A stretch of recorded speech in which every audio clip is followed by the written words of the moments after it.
Hello student, स्वागत है आपका फिजिक्स विथ इलेक्ट्रॉनिक्स पाठशाला में। आज के इस लेक्चर में हम लोग क्वांटम मैकेनिक्स यूनिट 3 का जो श्रोडिंगर इक्वेशन कल स्टार्ट किए थे उसी का सेकेंड पार्ट देखेंगे। कल हम लोग श्रोडिंगर इक्वेशन देखे थे जो टाइम डिपेंडेंट था। आज हम लोग श्रोडिंगर इक्वेशन देखेंगे जो टाइम इंडिपेंडेंट होगा। मतलब आज का जो हम लोग का टॉपिक होगा वो क्या होगा? Schrodinger time independent wave equation. ठीक, आज हम लोग टाइम इंडिपेंडेंट वेव इक्वेशन देखेंगे और इसी को शॉर्ट फॉर्म में ऐसे कहा जाता है, टाइम इंडिपेंडेंट श्रोडिंगर इक्वेशन। ठीक, चूंकि ये जो श्रोडिंगर इक्वेशन आज का होगा वो टाइम पर डिपेंड नहीं कर रहा है, टाइम इंडिपेंडेंट है। इस वजह से इस इक्वेशन को हम लोग स्टडी स्टेट इक्वेशन भी कह सकते हैं, स्टडी स्टेट इक्वेशन भी कह सकते हैं। और कल वाला जो इक्वेशन था वो टाइम डिपेंडेंट इक्वेशन था, तो उसको हम लोग टाइम वैरिंग इक्वेशन भी कह सकते हैं। क्या चीज़ क्लियर? अब देखिए, कल हम लोग देखे थे, क्या देखे थे कि कैसे कैसे इस पर अप्रोच किया गया था, इस चीज़ को कल हम लोग देखे थे। तो आज के लेक्चर को अच्छे से समझने के लिए इससे पहला लेक्चर जो कल का लेक्चर में बनाया था उसको आप जरूर देखिए। ठीक, कल हम लोग क्या पाए थे, डी ब्रागली साहब से अपनी शुरुआत किए थे। ठीक, तो डी ब्रागली साहब ने क्या होता है कि जब कोई मैटर मीन्स क्या, पदार्थ, सबस्टेंस। ठीक, तो ये क्या एक मैटर ही है, एक पदार्थ ही है। ठीक, तो जब ये मैटर क्या करेगा, मूव करेगा, तो डी ब्रागली साहब ने बताया कि इसके साथ क्या होगा, ग्रुप ऑफ वेव एसोसिएटेड होगा और उसी ग्रुप ऑफ वेव को हम क्या कहेंगे, मैटर वेव कहेंगे, क्योंकि वो मैटर के साथ एसोसिएटेड है। क्लियर है चीज़? फिर उस डी ब्रागली साहब ने क्या कहा कि अगर आपको इसका वेवलेंथ निकालना है तो आप lambda equal to Planck constant upon momentum लिख लीजिए, मतलब lambda equal to h upon p लिख लीजिए। आप इस मैटर के साथ एसोसिएटेड मैटर वेव के वेवलेंथ को फाइंड आउट कर सकते हैं। ये जो बात थी, ये बात डेविसन एंड जर्मन को डाइजेस्ट नहीं हुई। उन्होंने एक्सपेरिमेंटली इस चीज़ को करने लगे और फाइनली उन्होंने वेरीफाई कर लिया और कहा कि डी ब्रागली साहब आप सही हैं। जब कोई मैटर मूव करता है तो उसके साथ क्या होता है, एक ग्रुप ऑफ वेव एसोसिएट हो रहा है, मतलब मैटर वेव उसके साथ एसोसिएट हो रहा है। Clear? Experimentally Davisson and Germer ने बता दिया। अब इन दोनों लोग के बीच में श्रोडिंगर साहब आए। कल इस समय बताया था आपको, श्रोडिंगर साहब ने क्या किया, इस मैटर वेव का एक इक्वेशन लिख डाला और वही इक्वेशन हम लोग क्या किए, पढ़ना शुरू कर दिए थे कल। ठीक, तो अब देखिए, आज मैं इसके ऊपर कुछ ऐसे शॉर्ट फॉर्म में लिखा हूँ। अगर इसको आपका लिखने का मन नहीं करेगा तो इसके ऊपर जहाँ तक कल के वीडियो में लिखवाया था उसको पूरा आप लिख लीजिएगा। ठीक, कल एक बार लिखवा चुका हूँ, इस वजह से आज डायरेक्ट एक दूसरा लैंग्वेज यूज कर रहा हूँ। ठीक, अगर आपको लगता है कि वही आपके लिए अच्छा है तो इसके ऊपर उसको पूरा लिख लीजिएगा। Is it clear? अब देखिए यहाँ क्या लिखे हैं, let us suppose that psi r t with the wave function of matter wave associated with moving particle. मान ले रहे हैं कि क्या है, एक मैटर वेव है जो मूविंग पार्टिकल के साथ, जैसे मार्कर को अगर हम क्या मान रहे हैं, ये मूव कर रहा है, तो इसके साथ जो एसोसिएटेड वेव है उसका मान ले रहे हैं एक वेव फंक्शन क्या है, साइन आर टी है, और वो दैट इज, अर्थात वो कुछ ऐसे दिया जाएगा। ये श्रोडिंगर साहब ने बताया था और एक क्वेश्चन हम लोग को कहाँ से कल मिला था, ये चीज़ हम लोग देख लिए थे। क्लियर? अब देखिए यहाँ पर इस इक्वेशन में साइन आर टी, साइन क्या था, स्पेस और टाइम दोनों में क्या था, वो पीरियडिसिटी था स्पेस में, और टाइम दोनों का क्या था, पीरियडिक फंक्शन था। ठीक, इस चीज़ को भी हम लोग समझे थे। तो ये क्या है, आर और टी का मतलब पोजीशन और टाइम दोनों का साइन क्या है, फंक्शन है। और यहाँ से क्या हो गया, a, capital a stands for amplitude, exponential, और इसके पावर क्या है, iota by h cut, p into r, momentum into position vector, minus energy into time से इक्वेशन फर्स्ट। यहाँ तक सब सेम था और नीचे भी ये सब हम लोग कल सेम लिखे थे। यहाँ तक आपका काम पूरा क्या होगा, एकदम सेम का सेम रहेगा। ठीक, अब इसके आगे क्या करेंगे, चूंकि आज का जो इक्वेशन हम लोग का टाइम इंडिपेंडेंट है, तो आज के इस इक्वेशन को हम लोग इस इक्वेशन को क्या करेंगे, टाइम के रिस्पेक्ट में डिफरेंशिएट नहीं करने वाले हैं। क्यों? क्योंकि हमको टाइम इंडिपेंडेंट बनाना है। कल हम लोग क्या किए थे, इसको तुरंत लिख दिए थे कि differentiating equation 1 with respect to time t comma we है। आज ये लाइन नहीं लिखना है। अगर वो लाइन लिख देंगे तो फिर ये कहाँ टाइम इंडिपेंडेंट रह जाएगा, ये तो टाइम डिपेंडेंट हो जाएगा ना। तो आज हम कहाँ से शुरुआत करेंगे, आज हम डायरेक्ट यहाँ से शुरुआत करेंगे। लिखेंगे since P is equal to, momentum क्या है, p x i cap plus p y j cap and p z k cap. Momentum vector ऐसे है, and r is equal to, position vector is equal to x i cap y j cap plus z k cap. ये कल आपको बता दिए थे, p x is the component of momentum along x-axis, py the component of momentum along y-axis, and pz is the component of momentum along z-axis. Similarly, x is the position along x axis, मतलब ये क्या है, x coordinate के long position है, ये y coordinate के long है, ये z कोऑर्डिनेट के लॉन्ग है। अब इसके आगे क्या लिख सकते हैं, अगर हम p इंटू आर कर लें तो क्या हो जाएगा, इसको एक साथ मल्टीप्लाई करेंगे p इंटू आर, दोनों का डॉट प्रोडक्ट ले रहे हैं, तो जब i डॉट के साथ i डॉट, j डॉट के साथ j डॉट, k डॉट के साथ k डॉट, मतलब i कैप के साथ i कैप, j कैप के साथ k कैप, जब डॉट में सब प्रोडक्ट होगा इनका तो क्या हो जाएगा, 1 हो जाएगा, और rest of the term will vanish. क्यों, क्योंकि आई कैप के साथ जब जे कैप का डॉट प्रोडक्ट लेंगे 0, आई कैप के साथ जब के कैप का डॉट प्रोडक्ट लेंगे 0, ऐसे इसका इसके साथ चाहे इसके साथ लेंगे 0, ऐसे के कैप का इसके या इसके साथ लेंगे 0। डॉट प्रोडक्ट में तो आप माहिर हैं, ठीक। तो यहाँ से क्या होगा, अब देखिए यहाँ से क्या हो जाएगा, पी इंटू आर जब करेंगे तो क्या हो जाएगा, पी एक्स इंटू एक्स, या आप ऐसे लिखिए x p x plus y p y और जेड पी जेड मिलेगा, यही मिलेगा, ठीक। अब मान ले रहे हैं इक्वेशन नंबर क्या है, 2 है। अब क्या लिखेंगे, लिखेंगे using equation 2 in equation first comma we have. अब हम लोग क्या चल रहे हैं, इक्वेशन 2 को इक्वेशन फर्स्ट में यूज करने चल रहे हैं, तो वहाँ से हम लोग को क्या मिलेगा, इस चीज़ को लिखा जाएगा, क्लियर। तो क्या लिखेंगे, यूजिंग, देखिए कितना आसान है, using equation 2 in equation first comma we है, ठीक। इक्वेशन फर्स्ट कहाँ से आया था, ये कल मैं ऑलरेडी आपको समझा चुका हूँ, इस वजह से आज नहीं समझाया हूँ, ठीक। आप वीडियो को सीरीज वाइज देखेंगे तो आपको ये सब एकदम आसान लगेगा, डायरेक्ट कोई वीडियो देखेंगे तो फिर मेरे बस का नहीं है आपको समझा पाना, ठीक। तो इस वजह से वीडियो को सीरीज वाइज देखिए, क्योंकि ये मैं 100 बार बात कर चुका हूँ, हर एक वीडियो में हर एक चीज़ बताना पॉसिबल नहीं है, क्योंकि आपके पढ़ाने में ये भी देखना पड़ता है कि टाइम ज़्यादा ना लगे, क्योंकि कुछ बच्चों को दिक्कत होता है, ठीक। तो टाइम के अंदर हमको चीज़ों को बताना रहता है, तो अगर एक ही वीडियो में हर एक चीज़ बताने लगेंगे तो फिर वो पॉसिबल नहीं है। इस वजह से आप सीरीज वाइज देखेंगे तो कोई चीज़ क्या है किसी वीडियो में बताई गई, कोई चीज़ किसी वीडियो में, और वीडियो ऐसा बनाया जाता है कि जो पीछे की चीज़ें बताई गई उसको आगे यूज किया जाए, ताकि अगर आप पीछे का पढ़ रहे हो तो आगे का आपका क्लियर होते चला जाए, ठीक। और जब मेरे ऊपर टाइम का लिमिटेशन लगता है तो फिर मैं थोड़ा प्रेशर में आ जाता हूँ। आप देखते हैं कभी कभी जल्दी जल्दी बताने लगता हूँ, क्योंकि जब वीडियो लंबा बनने लगता है तो दिमाग में प्रेशर पड़ता है, इस वजह से जल्दी जल्दी चीज़ों को बताना पड़ता है, ठीक। अब देखिए यहाँ से क्या लिखेंगे, इक्वेशन 2 को क्या कर रहे हैं, फर्स्ट में यूज कर रहे हैं, तो यहाँ से क्या हो जाएगा, psi r t equal to, ये क्या है, ए है यहाँ पे, और फिर एक्सपोनेंशियल ई है, और इधर क्या है, आई बाई एच कट है, ठीक। अब P इंटू आर है, इसके जगह क्या लिख देंगे, ये वैल्यू लिख देंगे, x p x plus y p y plus z p z, और क्या हो जाएगा यहाँ पर माइनस ई टी, ठीक। थोड़ा जगह कम है इस वजह से मैं इरेज कर रहा हूँ, इसको इधर लिखूँगा, ठीक। जगह कम है, पूरा इक्वेशन हम लोग का वहाँ पे आ नहीं रहा है, ठीक।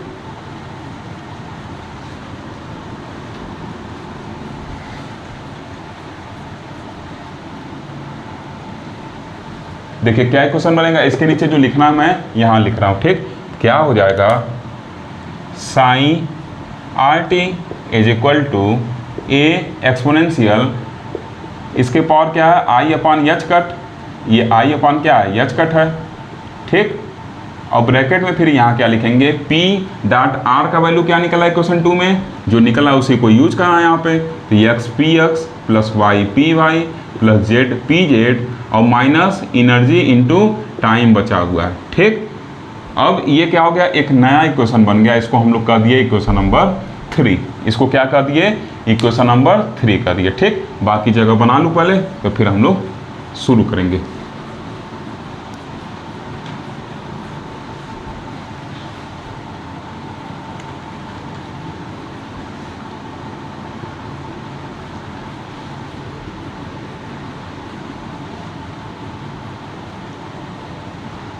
अब देखिए यहाँ आप क्या करेंगे, अब कल वाला काम शुरू कर देंगे, आपको याद आ रहा होगा, इसको क्या करेंगे, 2 बार x 2 बार y 2 बार z के रिस्पेक्ट में क्या करेंगे, डिफ्रेंशिएट करेंगे। क्यों करेंगे, क्योंकि टाइम के रिस्पेक्ट करना नहीं है, हमको टाइम के साथ इसका इंडिपेंडेंसी शो करना है, तो हमारे पास बस यही चाह रहा है कि x y z के रिस्पेक्ट में इसको डिफ्रेंशिएट किया जाए, ठीक। तो लिखेंगे differentiating above equation with respect to x comma we है।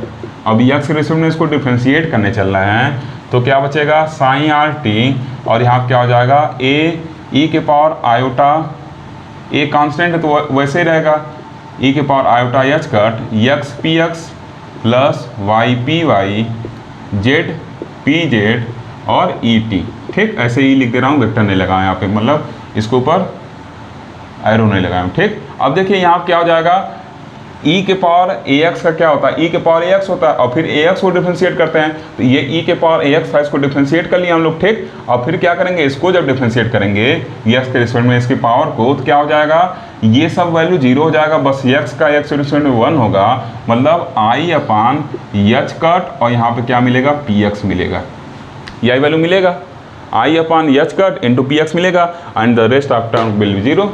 तो यहाँ से देखिए क्या होगा, साइन आर टी जो होगा ये किसके बराबर हो जाएगा, अगर इसको हम आगे लिख लें आई upon h cut P x ऐसे लिख सकते हैं, और बाकी इसको ऐसे लिख लें ए ई के power i upon h cut, ये क्या हो गया x p x plus y p y plus z p z minus energy into time. आप चाहें तो वेक्टर लगा सकते हैं, वेक्टर लगाते हुए चलिएगा। ठीक, अब देखिए क्या करेंगे, इसको एक बार और डिफरेंशिएट करेंगे, किसके रिस्पेक्ट में, यक्स के रिस्पेक्ट में, क्या लिखेंगे, again differentiating above equation with respect to x comma we get. ठीक, ये पार्शियली डिफरेंशिएट कर रहा है, again differentiating above equation, partially भी लिख देते हैं, आप कंफ्यूज ना हो, डिफरेंशिएटिंग एबव इक्वेशन पार्शियली, ठीक, with respect to x comma we get. अब क्या होगा, देखिए एक गलती किए हैं आप, गलती दिख रहा होगा, इधर क्या होगा del psi over del x होगा, इधर तो लिखे नहीं, कल्ली साइन ओवर कल्ली एक्स इधर लिखना चाहिए था ना, उसको लिखे नहीं। ठीक, अब लिख दिए हैं, क्लियर। अब देखिए फिर क्या करेंगे, इधर क्या हो जाएगा, ये 2 टाइम्स हो जाएगा, तो कल्ली साइन आर टी, और क्या हो जाएगा कल्ली 2 साइन आर टी ओवर कल्ली एक्स स्क्वायर, और ये किसके बराबर होगा, ये कांस्टेंट है, ये भी कांस्टेंट है, ये ऐसे ही बचा रहेगा। फिर जब इसको डिफरेंशिएट करेंगे, इसको जब डिफरेंशिएट किए थे हम लोग, तो क्या हुआ था, ये और उसके साथ में ये मिला था, तो ऐसे जब फिर इसको डिफरेंशिएट करेंगे तो ये तो आगे वैसे रहेगा, यहाँ पे क्या मिलेगा हम लोग को, जब इसको डिफरेंशिएट किया जाएगा तो फिर देखिए यही चीज़ निकल कर आएगा, यही चीज़ निकल के आएगा, क्योंकि जब इसको डिफरेंशिएट करेंगे तो क्या होगा, आई पी एक्स, ये जो कांस्टेंट है पहले इसको लिख लेता हूँ। ठीक, और इसके साथ ये कांस्टेंट है, अब जब इसको डिफरेंशिएट करेंगे तो पूरा ई के power i h cut x p x plus y p y z p z minus E t, ये तो पूरा ऐसे रहेगा, ई के पावर एक्स का ई के पावर एक्स, अब ए एक्स को करने चलना है, तो बस इसमें एक्स का टर्म है और किसी में नहीं है, तो बाकी सब जीरो हो जाएगा, और जब ये बाहर निकलेगा तो i x upon h cut होकर निकलेगा, i upon h cut into p x होकर निकलेगा, एक्स का एक्स के रिस्पेक्ट में 1 हो जाएगा डिफरेंशिएशन, मतलब ये वैल्यू फिर यहाँ पे आएगा, तो उसको यहाँ पे ना लिख के मैं इसका पावर लगा दे रहा हूँ। ठीक, तो यहाँ से आपको क्या मिल रहा है, जब इसका पावर लगा देना क्या मिल रहा है, del 2 psi r T upon, इसको वास्तव में कल्ली कहना चाहिए, मैं गलती से डेल 2 बोल दे रहा हूँ।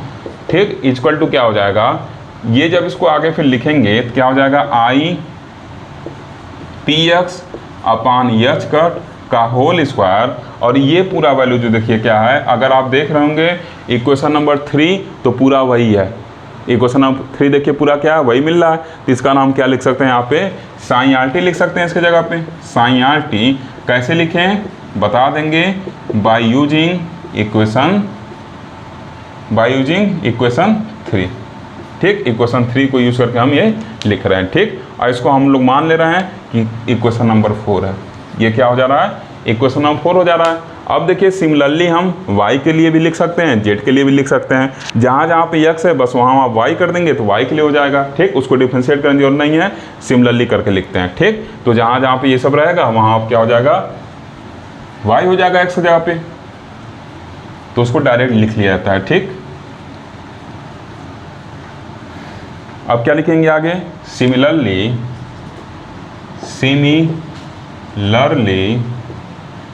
Curly 2 psi r t over curly 2 y square ये किसके बराबर होगा, i p y upon h cut का होल स्क्वायर ई के पावर लगाने की जरूरत नहीं, डायरेक्ट ऐसे लिख लीजिए साइन आर टी, इसको कह दिए इक्वेशन नंबर 5।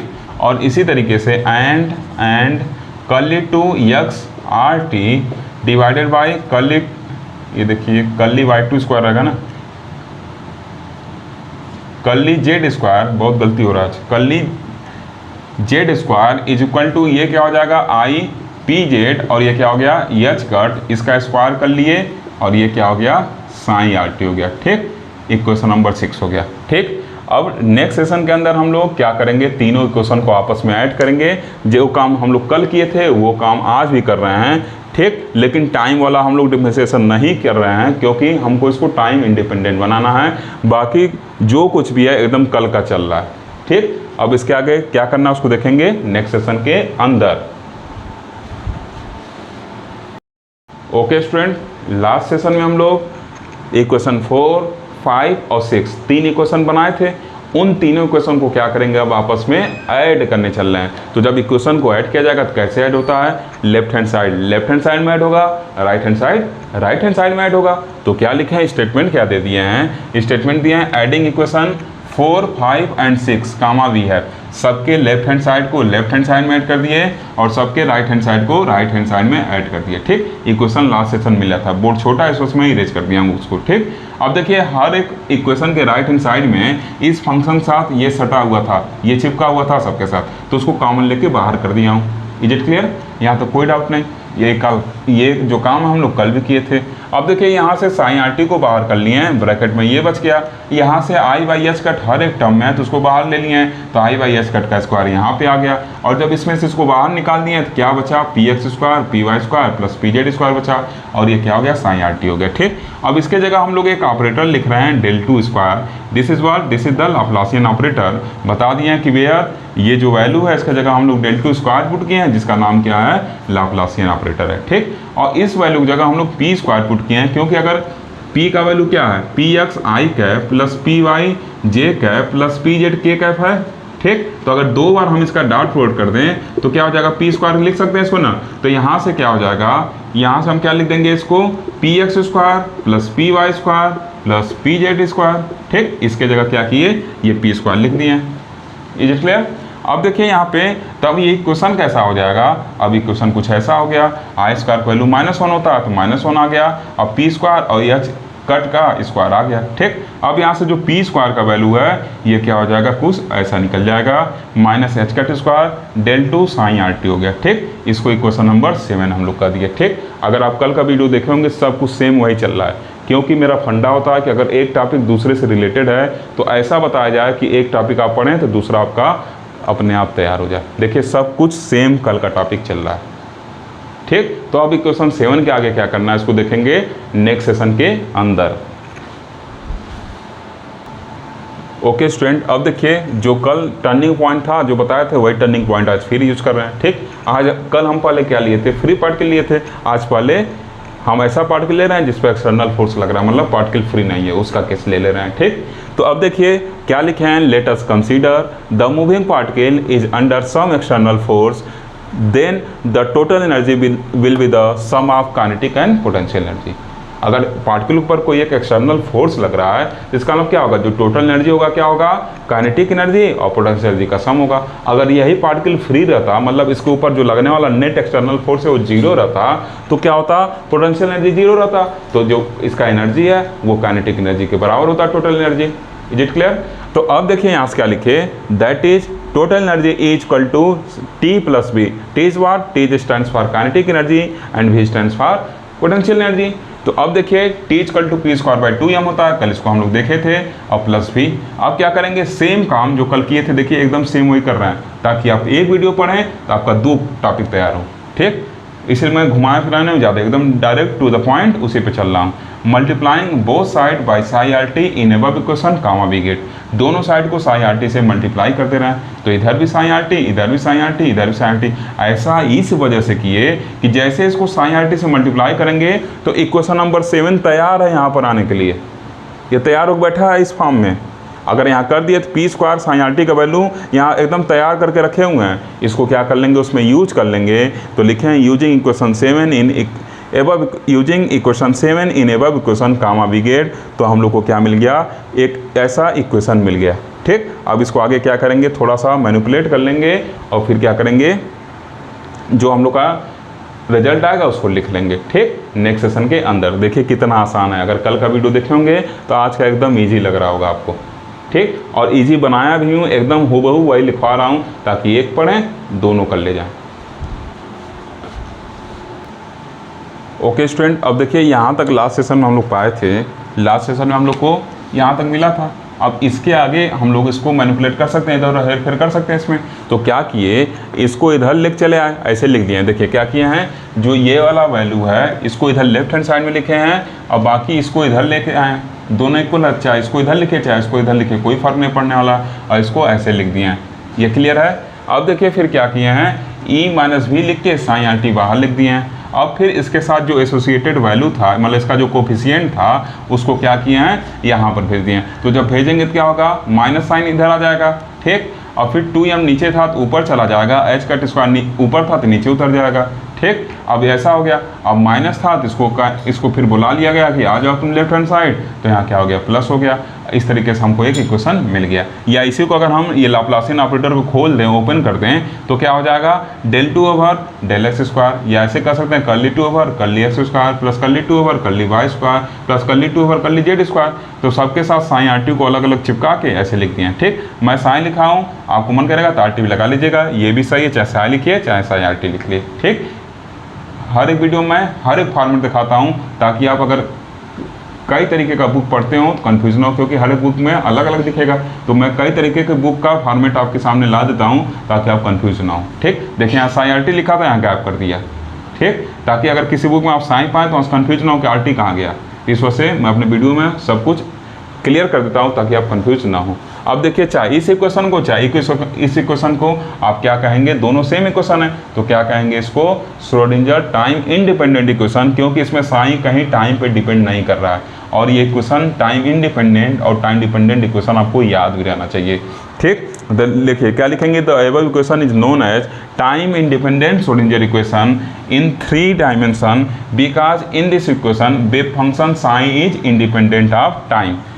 ठीक, क्यों हम इसको इंडिपेंडेंट श्रोडिंगर इक्वेशन कर रहे हैं, क्योंकि इसमें देखिए साफ साफ दिख रहा है कि साइन कहीं टी का फंक्शन नहीं है, वो टी पर डिपेंड नहीं कर रहा है, मतलब साइन कहीं टी पर डिपेंड नहीं कर रहा, इंडिपेंडेंट ऑफ टाइम है। तो इस वजह से क्या होगा, ये जो इक्वेशन कहलाएगा ये क्या कहलाएगा, श्रोडिंगर टाइम इंडिपेंडेंट इक्वेशन। और ये देखिए अगर फ्री पार्टिकल के केस में आप लिखेंगे तो आपको मन करेगा तो लिख लीजिएगा पूरा, जैसे कल लिखवाए थे फ्री पार्टिकल वाला, स्टार बना के लिखवाए थे ना वहाँ पे, कि अगर पार्टिकल फ्री रहेगा तो टोटल एनर्जी काइनेटिक एनर्जी बराबर होगा। तो वैसे भी आप लिख सकते हैं, या डायरेक्ट यहाँ से भी लिख सकते हैं। क्या लिख सकते हैं, फॉर फ्री पार्टिकल पोटेंशियल 0 होगा, तो इक्वेशन क्या हो जाएगा, इसके ई माइनस वी की जगह ई साइन आ जाएगा, इक्वल टू 0 हो जाएगा। ठीक, चलिए अब देखेंगे नेक्स्ट सेशन के अंदर कि 1 डायमेंशन में इसका क्या होगा इक्वेशन। ओके ओके स्टूडेंट, देखिए 1 डायमेंशन में इसको कैसे लिखेंगे। जो इक्वेशन मिला था हम लोग को, इसको दोबारा मत लिख लीजिएगा, इसके नीचे जो लिखना है उसको मैं यहाँ लिखा हूँ। ठीक, तो लिखें time independent equation in 1 dimension is given by. तो क्या करेंगे, जब एक्स एक्सिस के अलॉन्ग बात करेंगे तो ये दोनों टर्म 0 हो जाएंगे, कल बताया था निकालना ना, तो ये बच जाएगा, ये दोनों टर्म 0 होंगे। तो जब वाई एक्सिस के अलॉन्ग बात करेंगे तो ये दोनों टर्म 0 हो जाएंगे, और जब जेड एक्सिस के अलॉन्ग बात करेंगे तो ये दोनों टर्म 0 हो जाएंगे। तो इस तरीके से हम लोग को 3 नया इक्वेशन मिलेगा, एक अलॉन्ग एक्स एक्सिस, एक अलॉन्ग वाई एक्सिस और एक अलॉन्ग जेड एक्सिस। ठीक, अब अगर फ्री पार्टिकल की बात करेंगे तो यहाँ v इक्वल टू 0 हो जाएगा, तो इसमें भी क्या होगा, v इक्वल टू 0 हो जाएगा। ठीक, तो अब एक स्टार बना के मैं फ्री पार्टिकल लिखवा देता हूँ। अगर आपको मन करेगा तो जैसे कल फ्री पार्टिकल निकलवाया था, स्टार बना के लिखा था ना कि टोटल एनर्जी इक्वल टू क्या होगा, काइनेटिक एनर्जी होगा, पोटेंशियल 0 होगा फ्री पार्टिकल के लिए, तो आप वैसे लिख लीजिएगा मन करेगा तो। ठीक, लेकिन लास्ट में बताया था कि v इक्वल टू 0 पुट करके आप डायरेक्ट यहाँ से भी निकाल सकते हैं। तो आज उसी चीज़ को मैं यहाँ अप्लाई करने चल रहा हूँ। ठीक, ओके स्टूडेंट, देखिए मैं डायरेक्ट लिख दिया हूँ, the time independent Schrödinger equation for free particle is given by, क्या हो जाएगा, ये v का वैल्यू 0 हो जाएगा फ्री पार्टिकल के लिए। तो इक्वेशन कैसा होगा, कुछ ऐसा हो जाएगा, या इसी को आप ऐसे भी लिख सकते हैं, del 2 psi plus 2m upon h cut square E psi is equal to 0। ये भी क्या है आपका टाइम इंडिपेंडेंट श्रोडिंगर इक्वेशन, किसके लिए? फॉर फ्री पार्टिकल के लिए। किसके लिए है? For free particle. Free particle case में ये भी क्या है? टाइम इंडिपेंडेंट श्रोडिंगर इक्वेशन है। ओके, तो आज के लेक्चर में हम लोग श्रोडिंगर टाइम इंडिपेंडेंट इक्वेशन देखे और कल हम लोग श्रोडिंगर टाइम डिपेंडेंट इक्वेशन देखे थे। इस तरीके से हम लोग श्रोडिंगर का दोनों इक्वेशन फिनिश कर लिए। अब आगे इस चैप्टर में जो नए नए टॉपिक हैं उनको हम लोग पढ़ेंगे और इन सब इक्वेशन का यूज़ भी आगे चौथे चैप्टर में भी होगा। जो ये दोनों इक्वेशन निकले थे टाइम डिपेंडेंट और time independent free particle along x axis, along y axis, along z axis या 3 डायमेंशन में, ये सब आपको याद रहने चाहिए। मतलब हर एक इक्वेशन का जो रिजल्ट निकला हुआ है टाइम डिपेंडेंट में और जो टाइम इंडिपेंडेंट में, वो सब आपको याद रहना चाहिए क्योंकि उसको हम लोग डायरेक्ट यूज करेंगे। ठीक, जब कहीं प्रॉब्लम आएगा डायरेक्ट लिखेंगे यूजिंग टाइम।